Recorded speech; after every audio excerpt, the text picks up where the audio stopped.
Welcome to Connecting the Dots, the podcast where we share our stories from the battlefield of consulting. I'm your host, Johnny Hill. Hey, I'm Phil Gambling. Hi, I'm Bruno Barisa. Hey, I'm Karim Jamal. Today we're talking about imposter syndrome and how you're probably not the only person who struggles with feeling unqualified or even like you're somehow a fraud. It's a really important topic and one that we're particularly passionate about. So let's get started.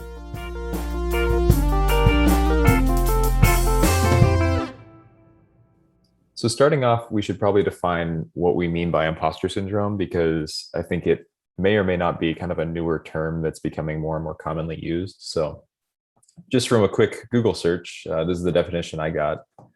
It says imposter syndrome, which is also called perceived fraudulence, involves feelings of self-doubt and personal incompetence. It often sticks around despite your education, expertise, or accomplishments. And as a result of feeling that way, you might often work yourself harder, sometimes maybe too hard to the point where you burn out because you're trying to achieve an impossible standard. So I think just on that note, it's a super common thing. Like, I don't know anyone who hasn't, like, when I brought it up, said, "Oh yeah, I totally feel the same way."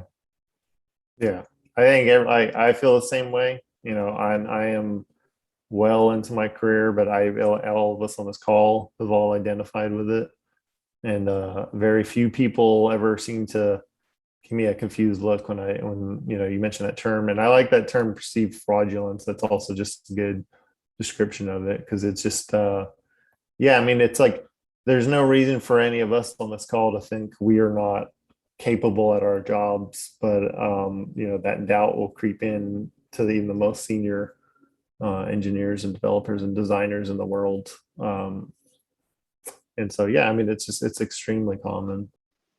Yeah, and sometimes it's hard to detect also, even for yourself. Probably you're feeling like self-doubt when you approach a new problem, and that can grow up and become really a problem if you keep feeding that feeling without even notice. So you need to be aware of your mental health, I think, when you are working on these kind of things that require you to be really focused on something and sharing your results with many people. So I think we probably need to accept that we are not Einstein all the time. Probably you can have like a great idea someday and really dumb ideas the rest of the day. So just live with that and try to get the best out of every day. Like, part of the issue is just everyone is, you always see what the positive, everyone's putting their best foot forward most of the time, especially on like social media. And so you're taking in all the great things you saw, yeah. And it's very easy to filter out all the mistakes people made, or you, like you said, you can't detect it, because I'm not going to go around advertising where I screwed up day to day. Exactly. But I will love to be like, oh yeah, I really nailed it on this one thing. So you're hearing this from, tens or hundreds of people a day, and then it just look, and so you kind of almost create this like perfect ideal of like, well, everyone else seems to just be like so successful. I mean, heck, go to Hacker News any day and you will feel incompetent. But no, it's like people spent hours, months, weeks, like a lot of time on these things that they're now showing off. It isn't like they I just woke up today and like, I'm going to, implement this brand new library, and that's not happening day to day, but you're reading about it, consuming it. And it's probably, is it getting worse because we are now so aware of all these accomplishments, whereas, rewind decades or 100 years, you wouldn't know like what's going on a daily basis. It's like social media, right? I mean, what's the key to unhappiness? Comparison. And the same thing drives, imposter syndrome. So you're on a meeting one day and you're talking about something, and then the next meeting, a couple of days later, someone's like, okay, I solved it, and look how elegant the solution is. And you're like, oh man, I couldn't have done that. He did great. He must be really smart and I'm not. But what you're not seeing, as Phil said, is like the hours and hours of freak out they probably had, and own self-doubt that they went through until they finally got through that block and came up with a nice solution and then presented it, right? And so this is one thing that social media tends to really highlight, right? Is like you're only seeing all the positive things of everyone for the most part, but all the other stuff going on underneath the covers, underneath the, you know, the sea level, you're not really seeing what's going on there with them. And they're suffering through their own types of problems as well. So understanding that if this is a common issue and everyone goes through it is sort of the first step in really, you know, accepting it. Yeah, I think it's interesting to note that like it's really common to see like these awesome projects that someone did after hours on the side that, you know, they just finished and published and they're seeing about it on Twitter. I think that can really create like this unhealthy attitude that, oh, it's not enough for me to work my day job and then spend time with my family or my friends. I have to have a side hustle. I have to be productive. I have to always be like putting in 110%. And I think, you know, it needs to be said, like, there are seasons in life where that's just not a thing.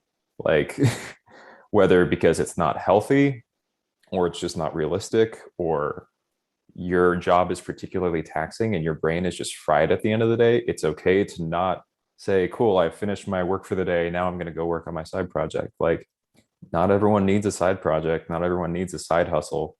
And just because you're not constantly pushing yourself to grow or learn in those ways doesn't mean that you're not growing and learning. It just means that this isn't the time in your life where that makes sense or where that's realistic. And that's okay. Yeah, I like that description of, yeah, thinking about seasons of life too, because that is almost another form of imposter syndrome that creeps in as I've gotten older and I have kids and family responsibilities. And I look back at these young whippersnappers who are able to put in all that extra time to build all these amazing things. I'm like, wow, I wish I could do that. But no, you know, like we don't really advertise that, hey, maybe just being a good dad is also an accomplishment. That doesn't kind of get, especially like, you know, I'm not going to put that out on Twitter, you know, tech Twitter. Not going to put it like, on your resume. yeah, right. Things Like, like no, that. spent, you know, was there at dinner time, was, you know, Right. was present with his family. Like, it's not an accomplishment that gets broadcast, but is should equally be important, you know. Yeah, and I think that this whole thing about comparison that Karim was mentioning before, I believe in from two fronts. First, I personally really try to be really aware of the people that I'm working on, because I think that I am the small fish on the tank all the time. So, and that's my idea. I want that. So I'm really look up to all the people that work with me. The key thing that I do is I try not compare, but just to observe how people work every day, and try to learn from them. But it was a time that it was really a struggle, because I feel a huge gap between my abilities and the people that work with me. And I had to work on that to not be a problem, because it was hard at the beginning. Yeah, kind of like what you were saying about comparison. It makes me think like comparison can also lie to you and make you think, oh, well, because I'm more junior and I'm working with these smarter people, they must never make mistakes. And, you know, I have to know everything to measure up. Otherwise, like, I'm going to be in over my head. And I think it's important to remember, like, everyone's in over their head in some way or another. Like, even if you know exactly what you need to do for a specific client or a specific project, there's going to be some element that's like, oh, well, I'm working with different people that I haven't worked with before, or there's something, a wrench gets thrown in the mix and something goes wrong. Like, I don't think there's ever any project that doesn't have some kind of a hiccup or a mistake. And like, that's okay. It's okay to own up and say, oh yeah, that could have gone better. That could have been different. And like, everyone is constantly improving. Just because you're with someone who's more senior than you or knows more about React than you doesn't mean that they're like the be all end all of productivity and expertise in their career. Like, they're still learning just like you are. Yeah, very few people are sort of masters of everything, right? Each person has some areas where they're really good and some areas where they're lacking.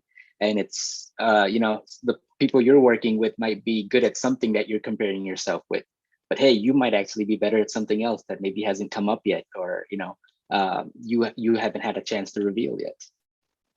And I think one area this comes up on is, and is like, so you're working for a product company for years and years, and you become the guy who really knows that software that your team is working on. So you got all this domain knowledge, and the new people will come to that and look at you, the expert, like, oh, well, they're just amazing. This person's really amazing at career. No, they just put the time in on this very specific domain. So it gives the illusion that they're just this master, but like, you throw them on to any other new project, they're going to be in the same boat you are, feeling unfamiliar and having to learn. And I feel like that's actually one area for myself where Expiro and joining a consulting company where we naturally have changed projects more frequently has actually helped me with my own imposter syndrome, because kind of twofold. Like I've had to more frequently go through that cycle of like, oh, it's a new project. This is the one where they're going to figure out I'm a fraud, and it's all going to fall apart. And like, I think like you said, Johnny, yeah, every project had its problems, and the early stage is full of doubt. It's that blank canvas. You're not really sure what's going to happen, but eventually you get through it, you get in a groove. And then it's like, then it becomes like, oh, this is no big deal anymore. And now we change projects and go through it all over again. And I've gotten the opportunity to just work with like every year here, like from the get-go, work with like really like talented people. And I have to sit and ask myself, like, logically, these people I respect and think are amazing, they have not found me out yet. It's been 5 years now. So maybe, just maybe, I'm doing okay. And it's not, imposter syndrome is just in my head. I definitely noticed over the years coming here, it has reduced to more of a lower simmer, not of this like, oh, I'm just faking it to get there. It's like, no, these people are not all idiots either. So like, I think that's been I don't know, maybe that's the cure. Join a consulting company. Just like accept Well, and like we are hired. Yeah, we are hiring. Well, it's a little bit of a double-edged sword. Like when you work with really smart people, it's easy to compare and say, oh man, they know so much more than me. But it's also like, well, yeah, you kind of want people who are smarter than you to push you. Like if you recognize that you have areas you need to grow, that's a good thing. If you're in a spot where you're like the guy who knows everything and does everything, you're probably going to get bored, and you're probably going to get tired of people always asking you what to do. So it's like, it's more uncomfortable in some ways, but being in a position where you're realizing, oh, there are people here who know things that I don't know, and that you can learn from them. Like that's a really good and healthy place to be if you're insecure about your career, because it's like, that's a place where you can actually grow instead of you're stagnating.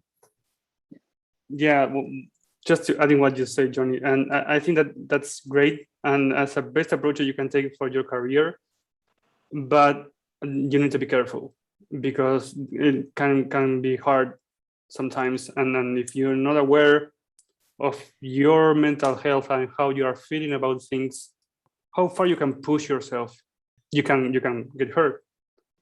Right. Yeah, I think that's a good thing to kind of focus in on for a minute, is that, yeah, it is like a mental health thing, and it is a bit of a spectrum. Like there's a certain level of healthy humility around being honest about what you do and don't know, and what you are and aren't good at. But yeah, it can really easily kind of turn into this twisted, like constantly doubting yourself, constantly, oh, I'm going to get fired any day now because they're going to find out that I don't know as much about React as Phil does, and I've actually never, worked on these kinds of things, or whatever it may be. But like you were saying, like it's a spectrum of kind of recognizing where is the line where it starts to become a concern. Mm-hmm. Yeah, are you more, thinking about, hey, I feel that I'm not smart enough, or are you to the point where you're fearing for your job because you think you're going to get found out and, let go? And so you need to see where you are there first, because that really will, if you're in the latter, that really will eat at you and, stress you out and affect your mental health in a severe way. I mean, and like any mental health issue, it's also don't be afraid to ask for help or look for help outside, because if it's impacting your job and ability to function, then that's more than just a little self-doubt that you're having to talk yourself through if it's really like ruining your day. And as someone I've had to manage someone with on the higher end of that spectrum of, say, like of this self-doubt, there's also, it can be hard to detect and differentiate between, oh, that's just so-and-so having that usual doubt, but they'll get through this project like they always do because they're, I know they're brilliant. to like, no, this time is different. There's something going on here. This is a call for help. And that can, because their daily mode of operating is more on the like the negative self-doubt side. When the real cry for help comes out, it kind of got lost, it's just the same old, like, until it wasn't. So basically, I guess what I'm saying, there's like early communication, being honest with yourself is important, but also, as somebody who's managing some, trying to look out for, and always, don't just write off, every little doubt they might be having, because there may be something there. So it's difficult. It's difficult to, because you want to encourage people to, to grow and be your best self, and you can do it, but to a point, sometimes there are certain things people just can't do, and you need to take a step back from. And then that isn't just imposter syndrome, and then it's might be, so there's some other crisis going on. Mm-hmm. And ways there, as you said, professional help, if it gets to that, definitely don't hesitate to seek that out. And also try to create some support or social groups that you can just talk about. It's like, sometimes just sharing your feelings and hearing that others are feeling the same type of doubt just helps, right? It's like, oh, it's a normal thing. Okay, great. It's like having stage fright, right? It's everyone really has it. Some just know to accept it, and they step on stage and then rock. And so just knowing that other people are facing the same thing, but hey, you just need to step on stage, and then things just get better over time, is sometimes all you need to hear to get over that. Not suffering in silence, recognizing that if you're going through something hard, you're probably not the only person, and it's okay to raise your hand and say, hey, I'm having a hard time. And I think one other element of it is that, we kind of hinted on it earlier, that it kind of can come and go in seasons. And it may just be like, this time in my life, I am more distracted, and it's harder for me to focus on certain things. And that makes me worry that I'm going to get found out, because I'm stressed about, I just bought a house and I'm trying to move in. So my mind is not entirely able to focus in on these things as much as normal. That means I must be a failure. I must be a fraud. And just kind of having that open communication and helping people, like helping each other, say like, no, life happens. It's okay. How can I help you? How can I encourage you? Is there anything that you need? Things like that can really mean a lot, and can really be helpful to kind of bring you back down to earth and get out of your head. And remember that you're there for a reason, right? You were selected. It's not like you got put into that place without, your manager knowing anything about you. So they saw something in you that they said, okay, you'll be a good fit for this. And so, let that help drive you and, quell some of those doubts. And, if you're still in doubt, I guess, no pun intended, then really just feel free to ask your teammates, ask your manager, how do you feel I'm doing? How can I improve? Do you think I have a good grasp of this? Because when you're in that situation, I mean, just imagine, one of the worst things is, okay, you really don't know as much as the others. And, they're a lot more experienced and smarter, and you have a lot to learn. Well, as y'all said in this earlier, right? That's a great place to be to learn, right? Because really the only way is up. You have all these sources to learn from. When I try to, have a meeting or something, I try to surround myself with all the smartest people, not unlike right now, and so what that means is, chances are if you fall, you're going to fall up, meaning that you're going to learn a lot in this process. And then next time around, you'll come out a little more confident. So I think like something that as you're more senior in your career, I think is one of the things I try to be very aware of on the teams that I'll lead, and around junior developers and other junior team members and mentoring, is just like being open about mistakes I made, or when I don't know something. Just like, I think it does go a long way when a senior team member is just doesn't act like they know everything, being humble. And I think I saw like a meme recently. It was something like a junior developer makes a mistake. It was like, what's going on in their head? Like, oh my God, I'm going to get fired. Senior developer makes a mistake. It's like, hey guys, look, this stupid thing I just did. And I think that's very true. It's just like, yeah, just, call out your mistakes. And I think that helps feed down to helping others get over that doubt in themselves.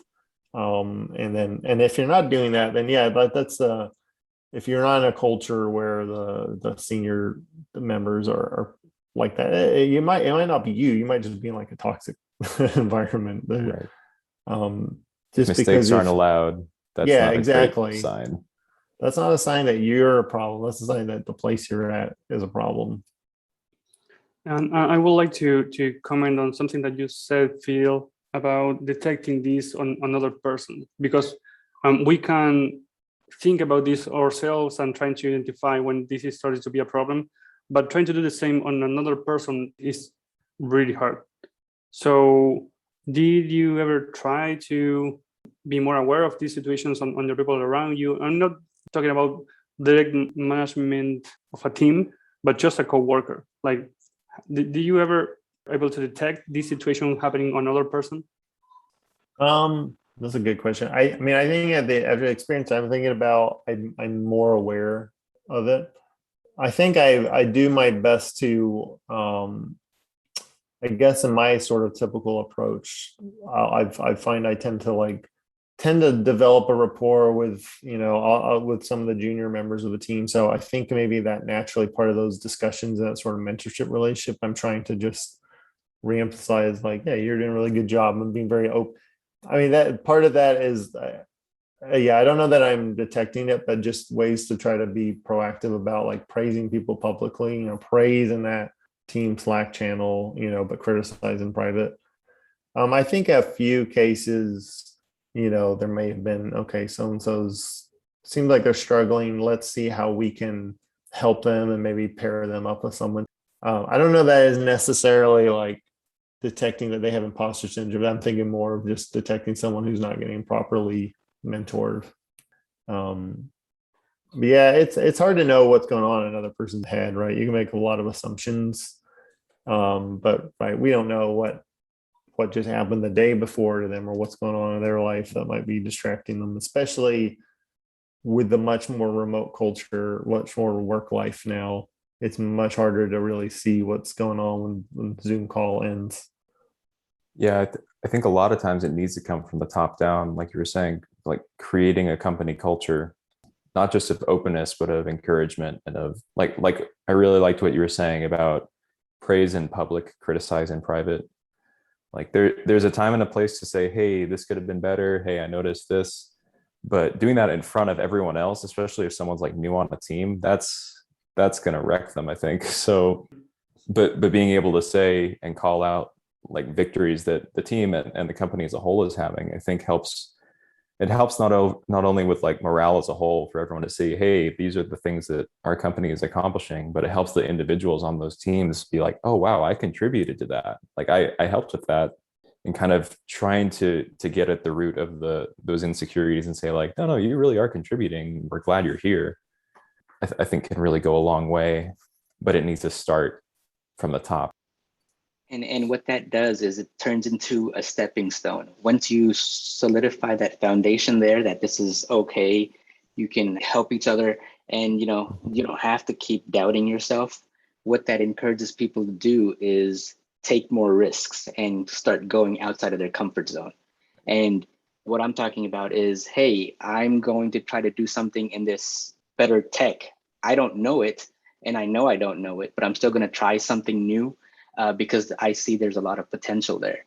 And what these risks can tend to do is help you grow and can provide great dividends for your company as well if they pay off.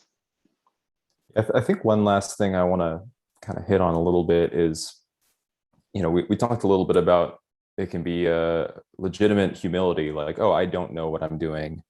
I'm not fit for this role, or that kind of a thing. And like I think there is a place to say, not to take it so far as like I don't belong here because I don't know this technology or this tool as well as I should, but taking that as an opportunity to say to your manager or a coworker or someone who's just maybe more experienced, like, hey, I would really love to learn more about this. I feel like I could contribute a lot more if I knew how to use Figma better, or if I knew more about React or whatever it may be. and trying to turn that, instead of a reason that you don't belong there, into an opportunity to learn more and to grow. And I know that's kind of been a theme throughout this whole conversation, is like trying to reframe the conversation around growth instead of not measuring up. So yeah, like there are resources to learn things. There's training, there's courses, there's smarter people you probably work with who I'm sure would be happy to help you learn. And just kind of changing that frame of mind around being open with where you want to grow and seeing that as an opportunity rather than a way it negatively affects other people, seeing it as a way to grow. Right. Like, yeah, you may legitimately not know something. That doesn't mean you're an imposter. So, right, like if we just picked anyone off the street and just said, hey, we'll go, be a designer. Well, okay, then we're setting them up for failure. So assuming you were interviewed and brought into the company and properly vetted, and their recruitment pipeline isn't a complete joke, like, yeah, you probably have the ability to do the things they're asked of you. And then if you're not, I think like what we were saying earlier, like suffering in silence is rarely the solution to any problem, any of life's problems. It's like you're saying, Johnny, ask for help. Your company may have a training budget or someone they can partner you up with. Like there are ways to fill in that gap, because really we're all, at least in our roles, we're not so much hired just for our ability to know very specific skills and tools, because those are going to change from year to year, but we all have the capability to learn. That's the real skill. And so yeah, sometimes you need to exercise that and do go off and spend some time learning and sharpening the saw. But again, like just because you're behind so and so on whatever tool du jour, don't like feed that into your own identity of like self-worth. It's just like, okay, no, this is just a thing I need to work on today to get to other goal. That's just normal. What's the cost of doing the work? Yeah, you're more than just your job title, and there's more to you than just your current skill set, because your skill set's going to grow and change over time. And once you can get a hold of this and really learn to use it to your advantage, you can really embrace it. And instead of having it sort of as a weakness, you can turn it into a strength. And the reason is because oftentimes we're asking ourselves and others, hey, where can I improve, right? In your annual reviews, you're asking, what things can I improve in? Well, just look at the things you're feeling like an imposter in, right? There's your answer right there. You're getting those cues already. So that'll help if you just start listening to it. Instead of beating yourself up about it, you can say, okay, hey, I got the answers of what things can I improve in. I'm going to go set myself a plan to say, I'm going to work and research some of these things. And that way you're going to come out the other end much stronger and better for it. Yeah, like I'll use it like a compass rather than something to be afraid of. Like I never really thought of it that way, but that's a good idea. Exactly. Well, and this is something that I'm not as experienced with, but Kareem and Phil, I know you two have more experience kind of helping to direct and manage other people. My guess would be if they came to you and said, hey, I'm recognizing this is somewhere I need to grow. Can you help me? Instead of you approaching them and saying, hey, do you want to learn anything? And they just say, I don't know. Like that helps you. That helps you know, oh yeah, I can actually I can help you develop your career, instead of they're just like, that's one of the hardest parts of like annual review time, when what's the way we do it here, we'll solicit feedback from everyone's peers, and it's usually glowingly positive, but really you need more of that critical feedback to be useful. Kind of to your point, Kareem, it's like I don't know what to help you with if you don't know and no one else is identifying anything. And so like some of the most useful feedback I've gotten over the years has been just the critical, more negative stuff, because it's like, okay, yeah, I didn't realize I was doing that, or okay, that's something I need to like call attention to, and that's not a bad thing. And yeah, like, right, we'll have a training budget, and it's hey, what are you interested in? And some people are very good about, yeah, I have this specific thing I want to go off and do. Good, we can make that happen. Or the answer of like, I don't know. It's just like, well, I can suggest things to you, but I also can't I don't know that it'll be the right match. So you have to, you are your best advocate in those cases. And all else being equal, if you're coming to me and saying, I want to improve on this, versus me telling you you should improve on this, the former is always preferred, because there you yourself are determined And the chances of success and you seeing it through are much higher than someone else telling you what you need to do.